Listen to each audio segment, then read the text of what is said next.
الحمد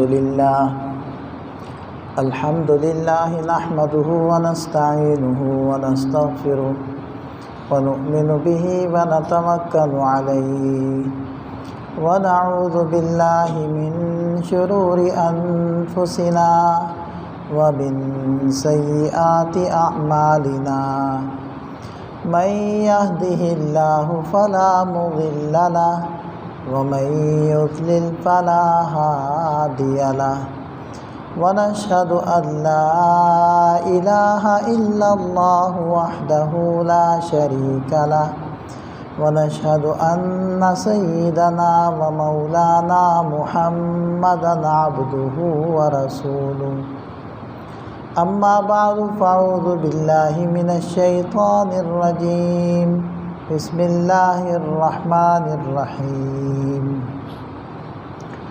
والذين معه أشداء على الكفار رحماء بينهم وقال النبي صلى الله تعالى عليه وسلم لو كان بعدي نبي لكان عمر صدق الله العظيم وصدق رسوله النبي الكريم ونحن على ذلك لمن الشاهدين والشاكرين والحمد لله رب العالمين اللهم صل على سيدنا ومولانا محمد وعلى آل سيدنا ومولانا محمد وبارك وسلم۔ انتہائی قابل احترام سامعین گرامی، آج 4 محرم الحرام ہے، تو عام طور پر ذوالحجہ کے آخری جمعے میں یا محرم الحرام کے پہلے جمعے میں حضرت عمر فاروق رضی اللہ عنہ کی شان کا، آپ کے فضائل کا اور آپ کی شہادت کا تذکرہ کیا جاتا ہے۔ تو آج ہم اسی مناسبت سے اسی موضوع پر گفتگو کریں گے۔ حضرت عمر فاروق رضی اللہ عنہ وہ عام الفیل سے 13 سال بعد ان کی پیدائش ہوئی، اور نسب کے اندر لؤی بن غالب ان پر پہنچ کر حضرت عمر رضی اللہ عنہ کا نسب نبی پاک صلی اللہ علیہ وسلم کے نسب سے مل جاتا ہے۔ ابو حفص کنیت تھی، عمر نام تھا، اور 6 نبوی میں یعنی ہجرت سے 5 سال قبل 41ویں نمبر پر یہ مسلمان ہوئے ہیں۔ ان کے اسلام کا واقعہ تو معروف ہے، آج ہم اس کا تذکرہ تو نہیں کریں گے، اس کے علاوہ جو ان کی زندگی کے چند واقعات ان کو انشاءاللہ لے کر ہم گفتگو کو آگے بڑھائیں گے۔ جیسے کہ معروف ہے کہ حضور نبی کریم صلی اللہ علیہ وسلم نے اللہ تعالیٰ سے دعا مانگی، اللہم ایّد الاسلام بعمر ابن الخطاب او عمرو ابن ہشام، اے اللہ 2 عمروں میں سے کسی ایک کے ذریعے سے اسلام کو مضبوط فرما اور اس کو شان و شوکت عطا فرما۔ ایک عمر بن خطاب ہیں اور دوسرے عمرو بن ہشام المعروف ابو جہل، کیونکہ یہ دونوں ہی صاحب ہمت لوگ تھے اور رعب اپنا رکھتے تھے۔ اللہ تعالیٰ نے اس دعا کو قبول کیا حضرت عمر بن خطاب رضی اللہ عنہ کے حق میں، اور یہ مسلمان ہوئے۔ اور جس وقت جس جگہ پر یہ دار ارقم میں مسلمان ہوئے تو مسلمانوں نے نعرے تکبیر بلند کیا، اور مکہ مکرمہ کے پہاڑ اور وادیاں اس نعرے سے گونج اٹھی، اور جو مشرکین اس وقت حرم کے اندر بیٹھے ہوئے تھے وہ پریشان ہو گئے کہ ایسا کیا ہو گیا، اور جب ان کو پتہ چلا کہ عمر بن خطاب رضی اللہ عنہ مسلمان ہو گئے تو ان کے حوصلے بھی پست ہو گئے۔ تو اس لیے کہا جاتا ہے کہ حضرت عمر فاروق مراد نبی ہیں، یعنی سارے صحابہ مرید ہیں۔ اراد یرید سے یہ لفظ ہے، اس کا معنی چاہنے والا، مرید چاہنے والا، مراد کہتے ہیں جسے چاہا جائے۔ تو سارے صحابہ مریدین نبی ہیں اور عمر مراد نبی ہیں، عمر دعائے نبی ہیں، نبی پاک صلی اللہ علیہ وسلم کی دعا جن کے حق میں قبول ہو رہی۔ اور جب یہ مسلمان ہوتے ہیں تو حضرت جبریل علیہ السلام آسمان سے تشریف لاتے ہیں اور عرض کرتے ہیں کہ اللہ کے رسول، آج عمر مسلمان ہو گئے، آسمان والے بھی خوش ہیں اور آپ کو خوشخبری دینے کے لیے میں آپ کی خدمت میں حاضر ہوا۔ یعنی جن کے اسلام پر صرف زمین پر صحابہ ہی نہیں، آسمان کے فرشتے وہ بھی خوش ہوں اور مبارکبادی کے لیے جبریل علیہ السلام تشریف لائیں، تو ان کے مرتبے کا اور ان کے اللہ کے ہاں فضیلت کا ہم کیا اندازہ لگا سکتے ہیں۔ اور نبی پاک صلی اللہ علیہ وسلم نے ارشاد فرمایا کہ عمر کے دل اور زبان پر اللہ نے حق کو رکھ دیا، یعنی عمر سوچتا بھی حق ہے، عمر بولتا بھی حق ہے۔ جو عمر بولتا ہے وہ حق ہوتا ہے، جو عمر سوچتا ہے وہ حق ہوتا ہے۔ حق نہیں ہوگا کہ قرآن کریم کے 22 مقامات وہ ہیں کہ حضرت عمر رضی اللہ عنہ نے رائے پیش کی، مشورہ دیا سرکار دو عالم صلی اللہ علیہ وسلم کو، اللہ نے وہ 22 مقامات قرآن بنا کر نازل فرما دی۔ حضرت عمر رضی اللہ عنہ عرض کرنے لگے، یا رسول اللہ، دل چاہتا ہے کہ مقام ابراہیم کے اوپر دو رکعتیں ادا کی جائیں۔ تو اللہ تعالیٰ نے ارشاد فرمایا، واتخذوا من مقام ابراہیم مصلی، مقام ابراہیم کو نماز کی جگہ بنا لو، یعنی جب 2 رکعتیں پڑھنی ہیں تو وہ یہاں پڑھنی۔ آج کل رش کی وجہ سے حکم یہی ہے کہ اس سے پیچھے ہٹ کر آپ پڑھ لیں یا اس کے علاوہ کہیں بھی آپ پڑھ لیں، لیکن فضیلت بہرحال اس جگہ کو حاصل ہے، اور یہ فضیلت اس وقت آدمی حاصل کر سکتا ہے جب ذرا رش کم ہو۔ اسی طرح حضرت عمر فاروق رضی اللہ عنہ نے عرض کیا، یا رسول اللہ، یہ مختلف قسم کے لوگ آپ کے ہاں آتے ہیں تو پتہ نہیں کیا کیا ان کے ذہن میں ہوتا ہے، میں چاہتا ہوں کہ آپ کی ازواج، آپ کی بیویاں پردہ کریں، وہ پردے میں رہیں۔ تو اللہ تعالیٰ نے قل للمؤمنین یغضضن، قل للمؤمنات یغضضن من ابصارہن، پردے کے احکامات نازل فرما دیے۔ اور حضرت عمر فاروق رضی اللہ عنہ مشہور بات ہے کہ اساری بدر، یعنی بدر کے قیدیوں کے بارے میں جب سرکار دو عالم صلی اللہ علیہ وسلم نے رائے طلب کی تو حضرت عمر رضی اللہ عنہ کی رائے کیا تھی کہ ہر ایک قیدی کو اس کے رشتہ دار کے حوالے کیا جائے اور وہ اپنے ہاتھ سے اس کا سر قلم کرے، تاکہ ہم اپنے رب کو جذبات دکھا سکیں کہ اللہ جو تیرا ہے وہ ہمارا ہے، جو تیرا نہیں وہ ہمارا نہیں۔ اللہ تعالیٰ کو یہی جذبات مطلوب تھے، یہی جذبات اللہ تعالیٰ کو پسند تھے۔ لیکن جب فیصلہ حضرت صدیق اکبر رضی اللہ عنہ، ارحم امتی بامتی ابو بکر، سرکار نے ارشاد فرمایا میری امت کے اوپر سب سے زیادہ رحم دل اور سب سے زیادہ کریم وہ ابو بکر ہیں، جنہوں نے مشورہ دیا کہ جی ان کو چھوڑ دیا جائے جزیہ لے کر، آخر یہ ہمارے بھائی ہی ہیں، ہمارے رشتہ دار ہی ہیں، کیا خبر یہ مسلمان ہو جائے۔ اللہ تعالیٰ نے حضرت عمر فاروق رضی اللہ عنہ کی تائید میں قرآن اتارا کہ ہماری چاہت یہ تھی کہ یہ ہونا چاہیے تھا۔ تو بہرحال یہ ان کی شان ہے، یہ ان کا مرتبہ ہے۔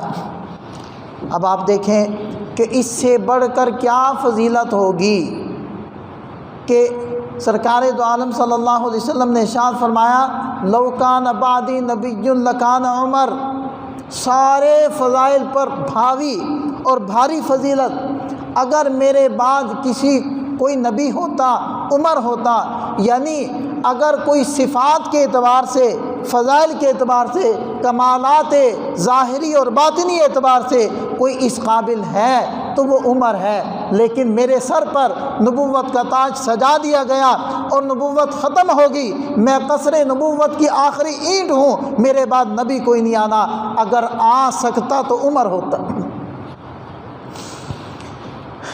جس کے بارے میں سرکار دو عالم صلی اللہ علیہ وسلم نے ارشاد فرمایا ہر امت میں ایک محدث ہوتا ہے جس کی زبان پر رب بولتا ہے، میری امت کا محدث عمر ہے، اس کی زبان پر رب بولتا ہے۔ اور ایک مربع سرکار دو عالم صلی اللہ علیہ وسلم نے ارشاد فرمایا عمر تجھ سے تو شیاطین بھی ڈرتے ہیں، تجھ سے تو شیاطین چاہے جنات میں سے ہوں انسانوں میں سے ہوں وہ بھی گھبراتے ہیں، تو جس راستے سے آئے اس راستے سے شیطان نہیں چلتا، وہ راستہ بدل لیتا، راستہ چھوڑ دیتا ہے، عمر تیرے روب کی وجہ سے۔ ایسا اللہ تعالیٰ نے روب دیا کہ یہ آیت مبارکہ جو میں نے پڑھی تھی اشداء علی الکفار رحماء بینہم، کہ یہ صحابہ ایسے ہیں کہ کافروں پر سخت اور آپس میں بہت زیادہ نرم دل۔ مفسرین فرماتے ہیں اشداء علی الکفار سے مراد عمر ہیں، رحماء بینہم سے مراد ابو بکر صدیق ہیں رضی اللہ عنہ، کہ یہ آپس میں انتہائی زیادہ بچ جانے والے اور ایک دوسرے کے سامنے کندھے جھکا دینے والے، ایک دوسرے کی بات کو ماننے والے، لیکن اگر سخت ہیں، شدید ہیں، اور اگر غصہ یہ نکالتے ہیں تو کافروں پر، آپس میں بڑے پیار والے، بڑے محبت والے، ریشم کی طرح نرم۔ حضرت علی کرم اللہ وجہہ انہوں نے ارشاد فرمایا کہ ہمارے پیغمبر کے بعد جو افضل ترین شخصیت تھی وہ ابو بکر تھے اور ان کے بعد عمر تھے رضی اللہ عنہ۔ یہ کن کا ارشاد ہے؟ یہ حضرت علی کرم اللہ وجہہ کا ارشاد۔ اور حضرت عمر فاروق رضی اللہ عنہ کو اور بہت سارے جہاں امتیازات حاصل ہیں وہیں اولیات کے بھی امتیاز ان کو حاصل ہے، یعنی بہت سارے کام ایسے ہیں کہ جن کی ابتدا ہی حضرت عمر فاروق رضی اللہ عنہ نے کی۔ مثلا جب ہجرت کا حکم آیا تو صحابہ ہجرت کیسے کر رہے تھے؟ چھپ کر، لیکن حضرت عمر رضی اللہ عنہ نے جب ہجرت کی ہے تو کیسے کی ہے؟ اعلانیہ۔ سب سے پہلے آئے ہیں مسجد حرام میں اور وہاں کھڑے ہو کر تمام مشرکین کو مخاطب کیا، اے مشرکین دھیان سے سن لو، میں ہجرت کر کے مدینہ طیبہ کی طرف جا رہا ہوں، جس نے اپنے بچوں کو یتیم کروانا ہے، بیویوں کو رنڈا کروانا ہے، وہ میرا آ کر راستہ روک لے۔ سب سے پہلا اعلان اور سب سے پہلی ہجرت اعلانیہ وہ حضرت عمر فاروق رضی اللہ عنہ نے۔ کیا شان!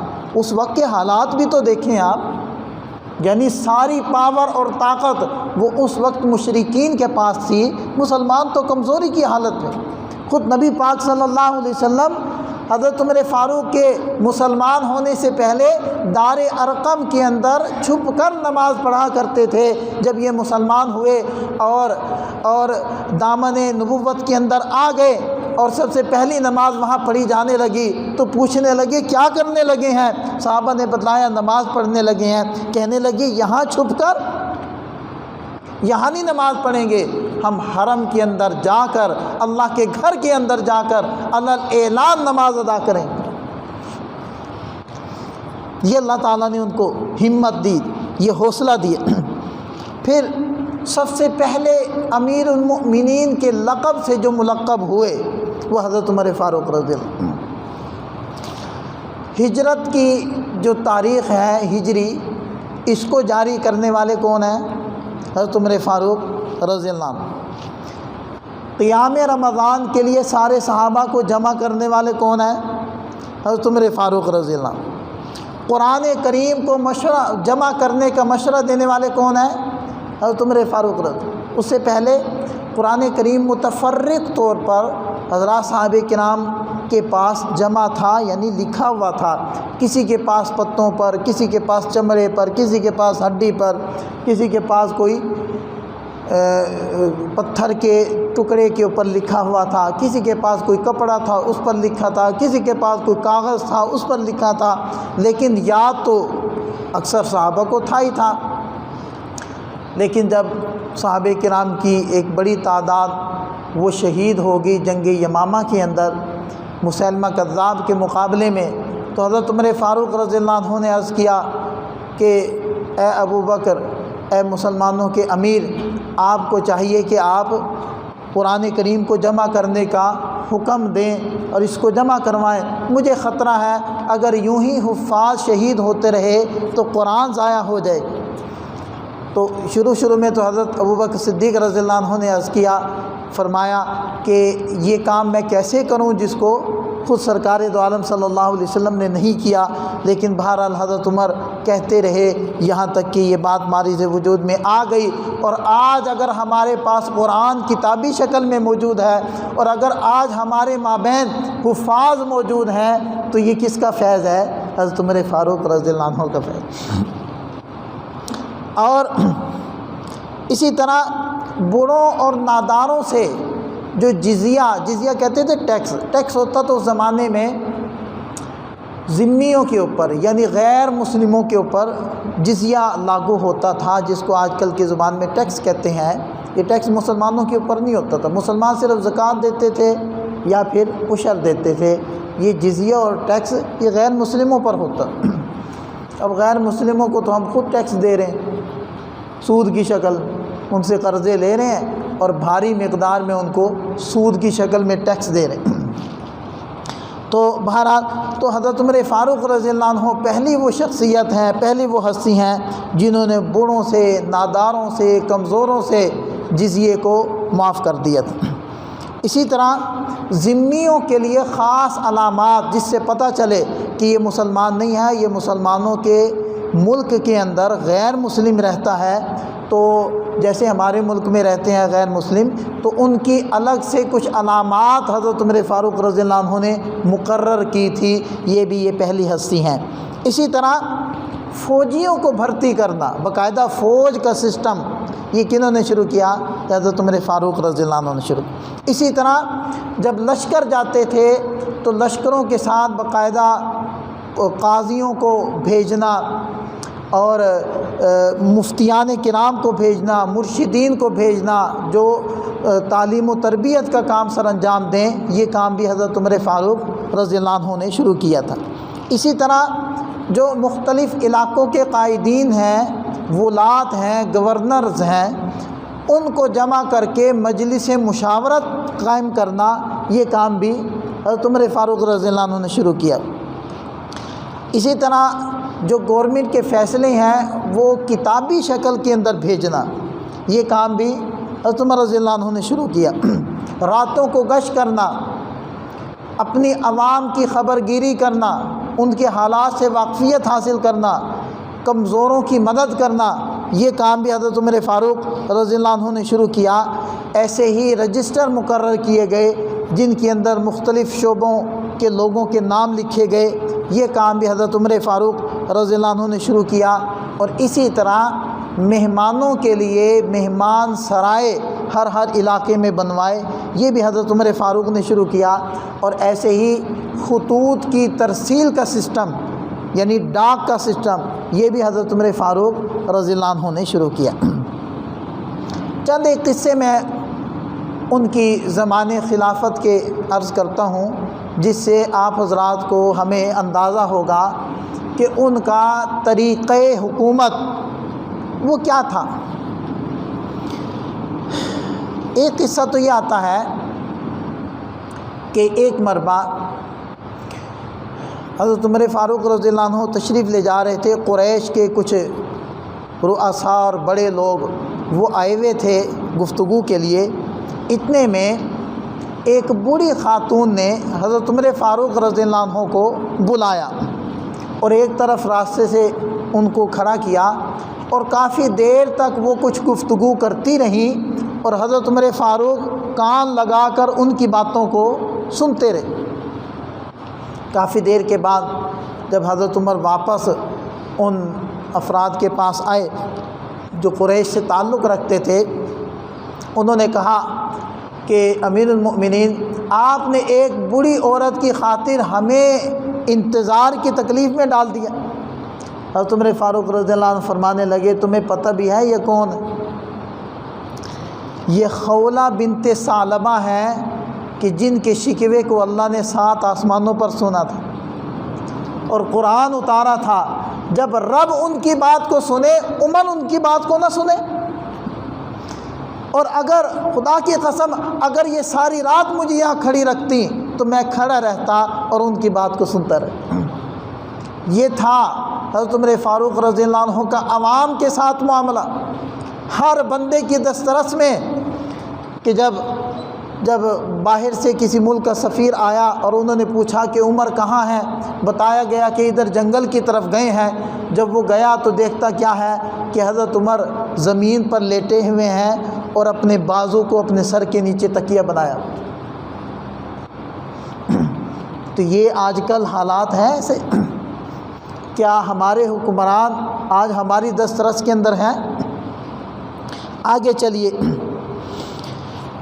ایک رات حضرت عمر فاروق رضی اللہ عنہ وہ گشت فرما رہے تھے، ایک علاقے کے وفد آیا ہوا تھا، تو سوچنے لگے کہ کہیں اس وفد کے کوئی چوری نہ ہو جائے، ان کو کوئی مشکل نہ پیش آ جائے، تو مجھے چاہیے کہ میں ذرا چکر لگاؤں۔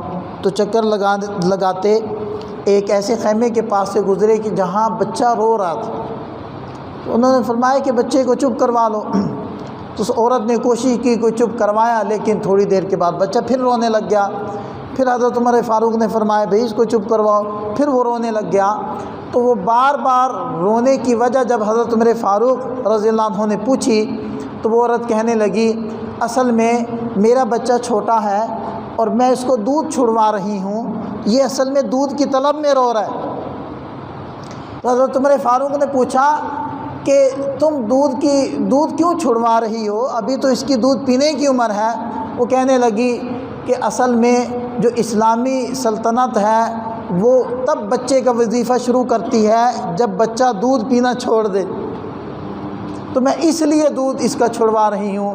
یہ بات سن کر حضرت عمر فاروق رضی اللہ عنہ کے جسم پر لرزہ طاری ہو گیا کہ یہ ہم نے کیسا قانون بنا دیا جس کی وجہ سے معصوم بچوں پر ظلم ہونے لگ گیا۔ اور اس کے بعد انہوں نے یہ فیصلہ جاری کیا کہ اسلامی مملکت کے اندر جو بھی بچہ پیدا ہوگا، پیدا ہوتے ہی اس کا وظیفہ شروع کر دیا جائے۔ اسی طرح آپ رضی اللہ عنہ کے زمانے میں ہی ایک نوجوان تھا بچہ، وہ اپنے گھر سے آتا اور حضرات صحابہ کرام کی مجلس میں بیٹھتا اور ان سے ایمان افروز احادیث سنتا، واقعات سنتا، اور پھر اپنے ابا جان کی طرف چلا جاتا۔ تو ان کے راستے کے اندر کوئی غلط ارادہ رکھنے والی عورت تھی جس کو اس نوجوان سے کچھ لگاؤ ہو گیا اور اس نے اس نوجوان کو ورغلانا شروع کر دیا۔ تو ایک مرتبہ کیا ہوا کہ جب اس نے ورغلایا اور وہ نوجوان وہ اس کے دروازے کے قریب ہوا، تو جیسے ہی دروازے کے قریب ہوا تو اس کو یہ آیت مبارکہ یاد آئی، ان الذین اتقوا اذا مسهم طائف من الشیطان تذکروا فاذا هم مبصرون۔ یقیناً جو لوگ اپنے رب سے ڈرتے ہیں، جب بھی شیطان کی طرف سے ان کو کوئی خوف اور خطرہ ہوتا ہے وہ اپنے رب کو یاد کرتے ہیں، تبھی ان کی آنکھیں کھل جاتی ہیں۔ یہ آیت ان کے ذہن میں آنے کی دیر تھی کہ وہ بے ہوش ہو کے گر گئے۔ جب بے ہوش ہو گئے تو لوگ اس نوجوان کو اٹھا کر ان کے والد صاحب کے پاس لے آئے۔ تو کافی دیر بعد اس بچے کو جب ہوش آیا تو اس کے والد نے پوچھا، تو بچے نے سارا قصہ اپنے والد صاحب سے عرض کیا۔ تو والد نے کہا کہ وہ کون سی آیت تھی کہ جس کو پڑھ کر تمہاری یہ حالت ہوگی؟ اس بچے نے یہ آیت مبارکہ تلاوت کی اور پھر بے ہوش ہو گیا، اور پھر بے ہوش نہیں ہوا بلکہ وفات پا گیا۔ اس نوجوان کو دفنا دیا گیا۔ جب حضرت عمر فاروق رضی اللہ عنہ کو اس قصے کا علم ہوا، حضرت عمر ان کے گھر تشریف لے گئے، تعزیت کی، اور تعزیت کے بعد اس نوجوان کی قبر پر تشریف لے گئے اور قبر پر جا کر فرمایا، اے نوجوان، اللہ قرآن میں فرماتے ہیں وَلِمَنْ خَافَ مَقَامَ رَبِّهِ جَنَّتَانِ، جو اپنے رب سے ڈر گیا اور ڈر کر گناہ کو چھوڑ دیا، اللہ اس کو 2 باغ دے گا۔ اس نوجوان کی قبر میں سے آواز آئی، اے عمر، اللہ نے مجھے وہ 2 باغ دے دی۔ یہ بھی حضرت عمر فاروق رضی اللہ عنہ کی کرامت اور ان کے فضائل میں سے ہے۔ اسی طرح ایک موقع پر حضرت عمر فاروق رضی اللہ عنہ وہ ممبر پر کھڑے ہیں اور فرما رہے ہیں، اے لوگو میری بات کو سنو اور مانو۔ اس پر ایک صحابی کھڑے ہوئے اور وہ کہنے لگے کہ اے عمر، نہ ہم آپ کی بات کو سنیں گے نہ مانیں گے۔ اس پر حضرت عمر فاروق رضی اللہ عنہ فرمایا، بھلے آدمی کیا ہوا، تم یہ کیسی بات کر رہے ہو؟ وہ کہنے لگے کہ عمر، مال غنیمت میں جو کپڑا آیا تھا ہر ایک کو 1 چادر ملی ہے، اور آپ کے جسم پر مجھے 2 چادریں نظر آ رہی ہیں۔ اس کا مطلب ہے آپ نے عوام سے زیادہ حصہ لے لیا۔ حضرت عمر فاروق رضی اللہ عنہ نے فرمایا، جلدی نہ کرو، اور اپنے بیٹے ابن عمر حضرت عبداللہ ان کو آواز دی اور فرمانے لگے، عبداللہ ان کو بتلاؤ کہ دوسری چادر کس کی ہے؟ تو حضرت عبداللہ نے کہا کہ اصل میں بات یہ تھی، میرے ابا جان کے پاس صرف 1 جوڑا تھا، تو جب یہ چادریں آئیں تو 1 میرے ابا کو چادر حصے میں ملی، 1 مجھے ملی، تو میں نے اپنی چادر اپنے ابا جی کو دے دی کہ ابا جان آپ یہ بھی چادر جوڑ کر اپنا ایک دوسرا سوٹ بنا لیں، تاکہ جمعے والے دن آپ کو انتظار نہ کرنا پڑے ایک ہی کپڑے کے سوکھنے اور اس کو پہن کر مسجد نبوی کے اندر جانے کا۔ تو یہ اس کا مطلب ہے اس زمانے میں اس قدر عوام آزاد تھی کہ وہ بھرے مجمع میں کھڑے ہو کر حضرت عمر فاروق رضی اللہ عنہ کے اوپر تنقید کر سکتے تھے اور نکیر کر سکتے تھے۔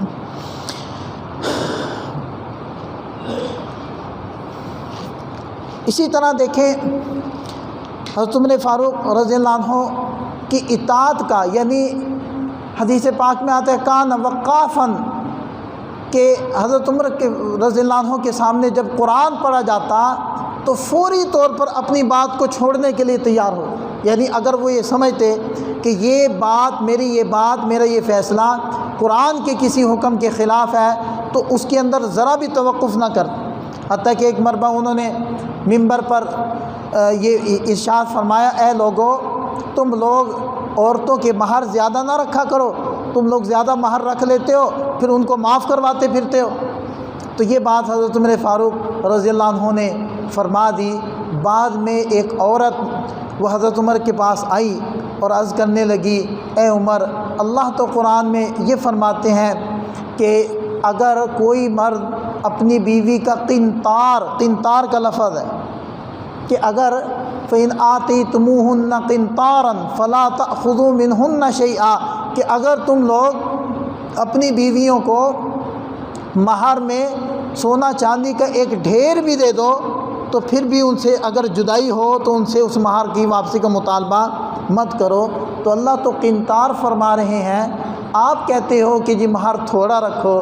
تو حضرت عمر فاروق رضی اللہ عنہ فوراً کہنے لگے، ہائے اے عمر، ایک عورت بھی تجھ سے زیادہ قرآن جانتی ہے، اور واپس مسجد میں تشریف لائے اور لوگوں کو جمع فرمایا اور فرمانے لگے، میں نے تمہیں کہا تھا کہ مہر کم مقرر کرو، لیکن اللہ کا قرآن کہتا ہے کہ قنطار بھی مقرر کر سکتے ہو، لہذا میں اپنی بات کو واپس لیتا ہوں۔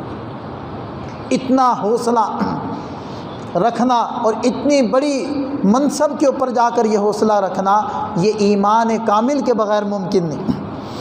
حضرت عبداللہ ابن مسعود رضی اللہ عنہ وہ ایک مرتبہ بیٹھے ہوئے تھے اور حضرات ان کے شاگرد صحابہ اور تابعین ان کے پاس بیٹھے تھے، تو وہ عجیب و غریب قصے سنا رہے تھے۔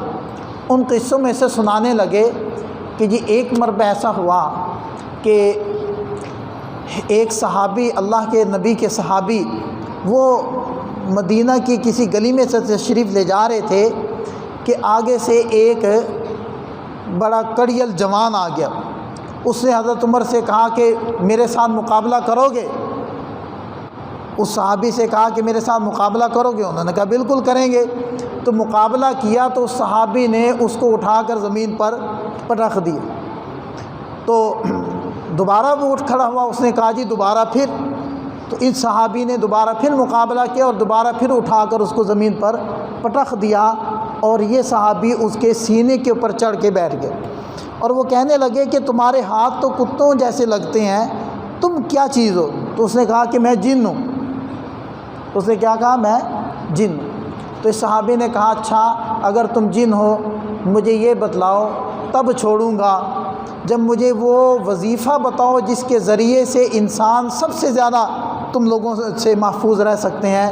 تو اس نے کہا آیت الکرسی۔ اس کے بعد انہوں نے چھوڑ دیا۔ تو وہ جو مجمع بیٹھا تھا انہوں نے کہا کہ ابن مسعود وہ صحابی عمر تھے؟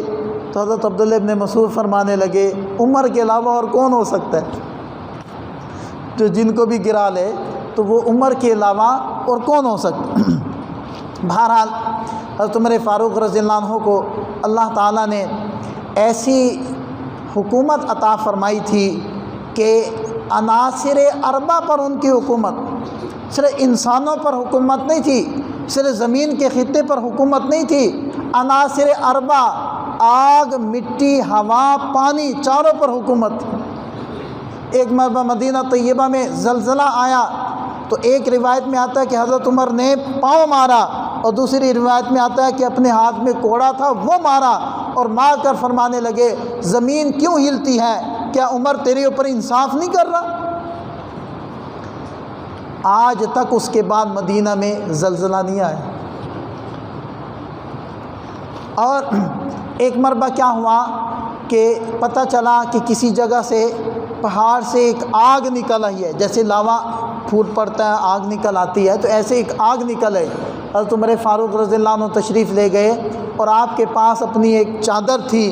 حضرت عمر اس چادر کے ذریعے سے یوں کرتے رہے، اور آگ پیچھے ہٹتی رہی، یہاں تک کہ وہ آگ جہاں سے نکلی تھی وہیں اس کو بند کر کے واپس تشریف لے۔ اور حضرت عمر فاروق یہ آگ کے اوپر بھی حکومت ہو گئی۔ ایک مرتبہ مدینہ طیبہ میں منبر پر خطبہ ارشاد فرما رہے تھے، اور نہاوند کے اندر جو آپ رضی اللہ عنہ کا بھیجا ہوا لشکر تھا، حضرت ساریہ رضی اللہ عنہ جس کے سپہ سالار تھے، ان کے اوپر دشمن پہاڑ کے پیچھے چھپا ہوا تھا جو حملہ کرنا چاہتا تھا۔ حضرت عمر فاروق رضی اللہ عنہ نے مدینہ طیبہ میں کھڑے ہو کر کہا یا ساریہ الجبل، ساریہ پہاڑ کی طرف ہو جاؤ۔